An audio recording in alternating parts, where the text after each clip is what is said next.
Después de haber hablado con dos personalidades que por razones personales o por razones éticas y políticas han renunciado a sus postulaciones, vamos a vivir lo contrario ahora, conversar con dos ex jueces que, llegada a la edad de la jubilación, han decidido ambos separadamente incursionar en una experiencia en un mundo muy diferente al mundo judicial como es el de la política. Se trata de la señora Susana Castañeda Otsu, que hemos recibido acá en muchas oportunidades cuando usted desempeñaba sobre todo en el sistema anticorrupción de nuestro Poder Judicial, y que es candidata al Senado con el número 3 en la lista de País para Todos, cuyo candidato presidencial es Carlos Álvarez. Y junto a ella hemos invitado al señor Iván Sequeiros Vargas, juez también, que va como candidato al Senado por Lima, por el partido Somos Perú. Señora Castañeda, ¿qué es lo que quisiera usted contribuir a hacer si usted es elegida en un partido que tuviera fuerza, sea porque gana la presidencia o porque tiene una bancada parlamentaria importante? Buenas noches. En primer lugar, agradecerle por la invitación, y respecto de la pregunta que me formula, lo que quiero ofrecer a la población, si tiene a bien elegirme, es la experiencia acumulada a lo largo de estos años. Y esa experiencia creo que es valiosa porque nosotros vamos a aprobar, a modificar o dejar o derogar leyes que haya propuesto el Congreso por parte de los diputados.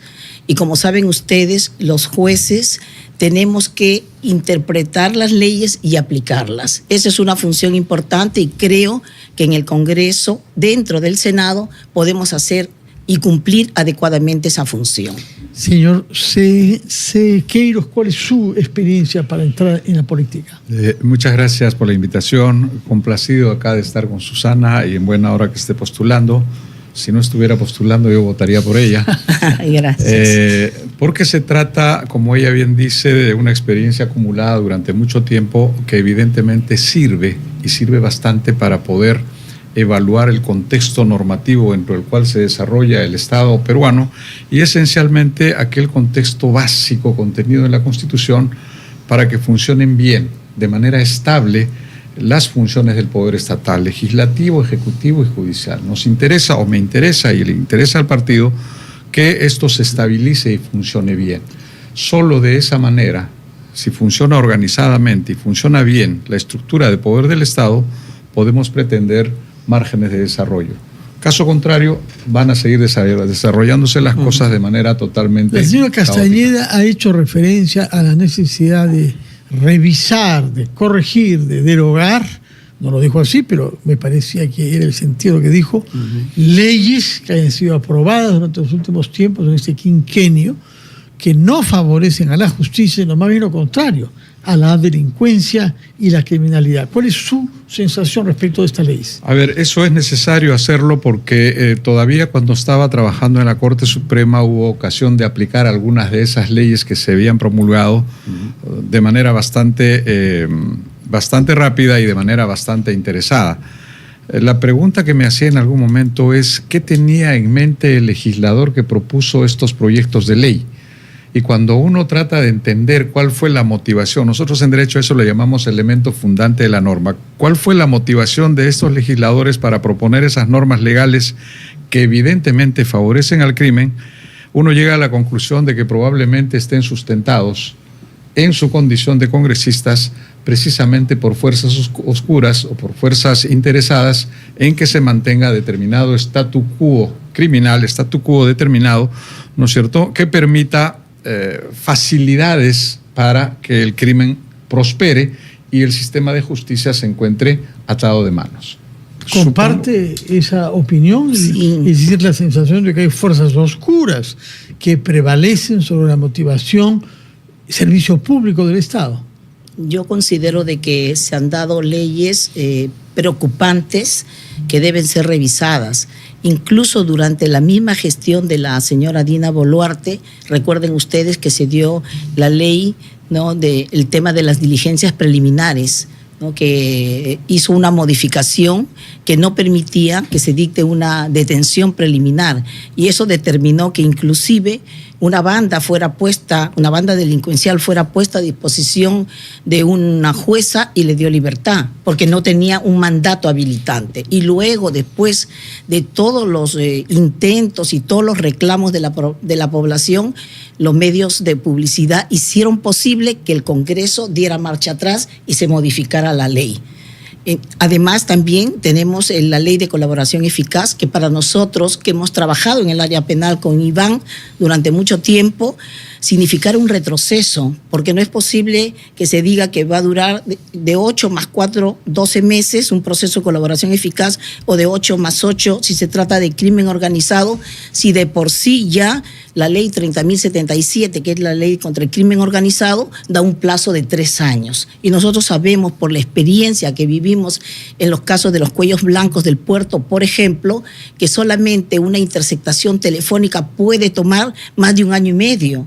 Y por lo tanto, ¿cómo poder desintegrar redes criminales si no se tiene el tiempo, y sabiendo que ellas actúan con mucha presión, con mucha violencia, la gente no denuncia? Entonces, un colaborador eficaz es muy especial, muy importante para estos temas. Sí, en el Senado lo haremos. Estoy segura que de llegar también Iván al Senado será una de nuestras primeras preocupaciones. ¿Comparte usted esa opinión y toma este mismo compromiso? Porque el problema es que algunas de esas leyes han sido votadas con el apoyo entusiasta de su partido, Somos Perú, incluso del que hoy es presidente de la República, el señor Geri. Sí, efectivamente hubo votación favorable de la agrupación política con la que estoy involucrado, pero evidentemente resulta necesario modificar esas normas legales, resulta necesario derogarlas y en todo caso estabilizar la administración de justicia para que con otras normas legales más propicias o de beneficio para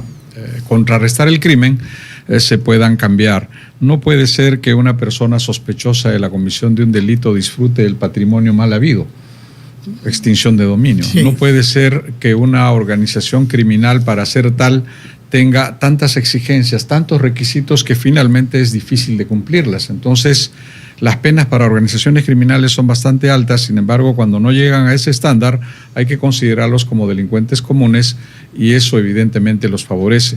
En el mismo sentido, la norma esta de allanamiento de los domicilios, una norma procesal que un poco más, si dicen, adviertan al que le van a allanar para que pueda esconder todo y recién podamos llegar policía y fiscalía. Consecuentemente, resulta evidente, reitero, que estas normas van en beneficio del crimen.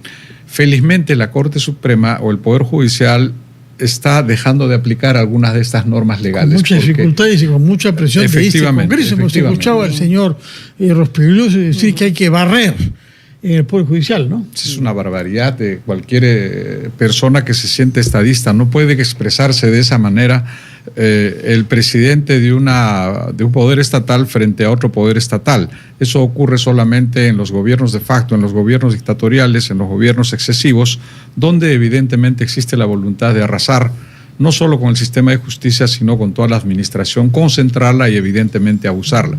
De tal manera que siempre hemos rechazado esos términos de barrer con los jueces, que, reitero, hasta en la forma de expresión resulta nocivo, resulta perjudicial, no solo para el Poder Judicial. El tema es que a veces no se entiende eso. Resulta nocivo y perjudicial para el Estado mismo, porque eso impide que inversiones extranjeras puedan venir con el riesgo de ese tipo de comportamientos. Entonces, la extensión de la expresión, reitero, no solo va dirigida a los jueces, sino perjudica a la nación. Ahora, no solo el Congreso ha planteado dificultades con el Poder Judicial, sino también la Junta Nacional de Justicia, y justamente ahora estamos ante un procedimiento que se ha abierto contra su colega, el juez Concepción Carguancho, por parte de la Junta por supuestas irregularidades.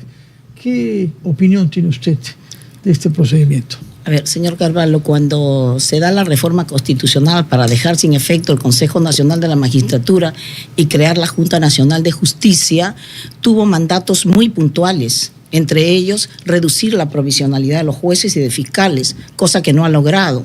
Y también en el concurso que hizo, seleccionar personas que sean las mejores, creo yo, para estar tanto en el Ministerio Público, en la Fiscalía de la Nación, como en el Poder Judicial, en la Corte Suprema. Creo que ese objetivo no se ha logrado, si no, no estuviéramos viendo lamentablemente lo que ha ocurrido en el Ministerio Público. El tema del juez Carguancho. Sí. ¿Qué es lo que ha ocurrido? ¿Cómo lo define usted? Porque han pasado varias cosas, ¿no? Sí, muchas. Un baile de entradas y salidas, sí, de fiscales de la Nación sucesivos, ¿no? Yo creo que si nosotros, que somos fiscales o jueces de carrera, llegamos al máximo cargo de nuestra función, tenemos que unir esfuerzos para que la institución salga adelante.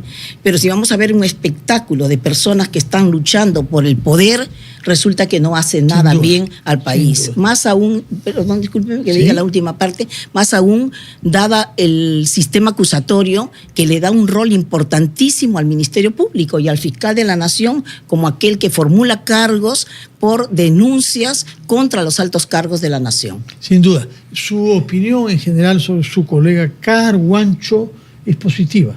Yo sí considero que el doctor Concepción Carguancho es una persona que ha hecho una gran tarea. Lamentablemente lo que estamos viendo ahora, y yo se lo puedo decir con toda seguridad porque he sido la que he dirigido el Sistema Nacional Especializado en Delitos de Corrupción de Funcionarios, que muchos de los procesos que iban avanzando se han detenido, ¿no? Bueno, haya una suerte ahí. Es una muy mala cosa, sin duda, para el Perú. ¿Y su opinión sobre el juez Carguancho y el procedimiento que se le está aplicando? En principio tengo que lamentar la conformación que tiene la Junta Nacional de Justicia, que pensamos que iba a mejorar el trabajo que se venía realizando en el Consejo Nacional de la Magistratura. Ambas instituciones se parecen.